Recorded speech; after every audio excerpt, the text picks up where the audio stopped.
Hey, welcome back. I was just thinking about the last time I flew back to Dhaka to see my family.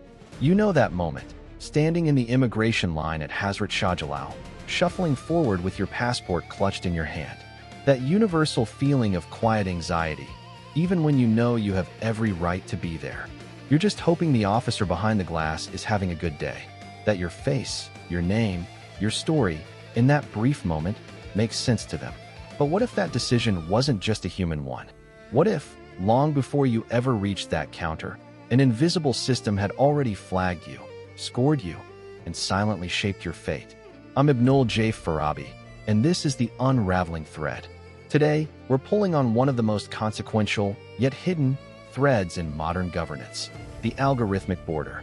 We're going to explore how predictive policing and risk assessment tools are quietly deciding who gets to stay and who gets deported, transforming immigration enforcement from a system of individual review into one of automated suspicion. Let's start with a name you've probably never heard, the Risk Classification Assessment, or RCA. For years, this was a simple software tool used by Immigration and Customs Enforcement, ICE, when someone was detained. An officer would input answers to a questionnaire about criminal history, family ties, flight risk, and it would spit out a recommendation, release, or detain. But around 2013, something changed. The algorithm got an upgrade.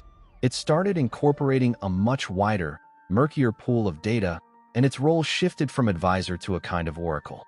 This new system was fed information from gang databases, crime incident reports, even intelligence from other countries. Data often riddled with errors, biases, and unverified claims. And critically, it began to generate a numeric risk score. A person was no longer just a person.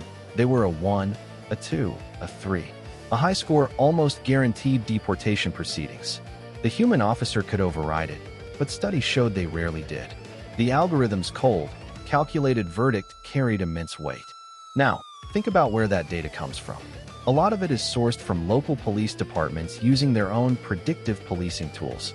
These are systems that map so-called crime hotspots based on historical arrest data. And here's the first major knot in our thread. Historical arrest data is not a map of crime. It's a map of policing.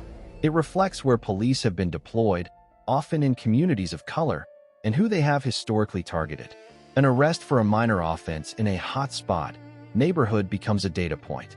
That data point feeds the local predictive model, which can lead to more policing in that same area, generating more data, a vicious, self-fulfilling cycle.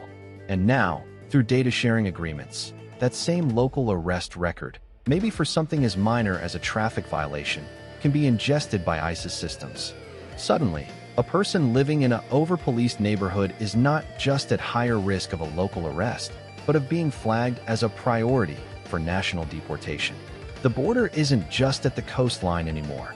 It's embedded in the patrol car algorithm in your city. This creates what scholars call a digital deportation pipeline. It works like this. A predictive policing algorithm suggests increased patrols in a predominantly Latino neighborhood. During a stop, someone is arrested for a broken taillight. Their biometrics are taken and run through a federal database. Because of a previous, maybe years-old, immigration violation, ICE is alerted. When they pick him up, they run their own risk assessment algorithm.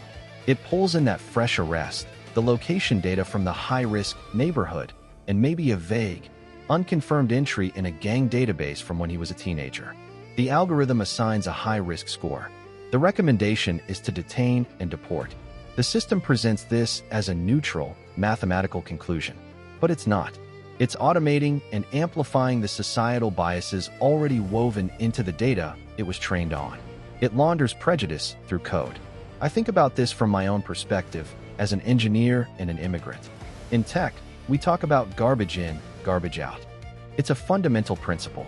If your input data is flawed, your output will be catastrophically flawed, no matter how elegant your code is. These systems are being fed garbage, biased, unverified, historically prejudiced data, and they are outputting life-altering decisions.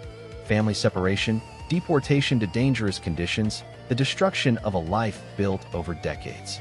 And we cloak it in the aura of technological objectivity. We say the algorithm decided, as if it's a force of nature, not a tool built by people and trained on the echoes of our own history. The most unsettling part is the opacity. If you are facing deportation, you have a right to see the evidence against you. But how do you challenge an algorithm? How do you cross-examine a line of code? How do you prove that the risk score is wrong when the company that built it claims its software is a proprietary trade secret? The government often won't, or can't, explain how the score was generated. It becomes a black box of justice. Your liberty depends on a system you cannot see, cannot understand, and cannot argue with. This isn't science fiction. It's happening right now. So where does that leave us? It leaves us at a crossroads of technology and humanity. As a storyteller, I believe in the power of the individual narrative, the specific human context that gets lost in a data point. These systems are designed to erase that context. They replace stories with scores. Our fight, then, is to insist on the primacy of the human narrative, to demand transparency in these automated systems, and to recognize that efficiency in enforcement cannot come at the cost of justice. The unraveling here reveals a profound truth. The border is no longer just a physical space guarded by people. It is a digital construct, a web of interconnected data systems that can follow you anywhere, making probabilistic guesses about your future behavior based on a poisoned past. It decides who belongs and who is a threat, all while presenting itself as impartial. Our task is to see the thread, to pull on it, and to question the very logic that weaves it. Thank you for listening to this episode of The Unraveling Thread. If this conversation resonated with you, please share it with someone.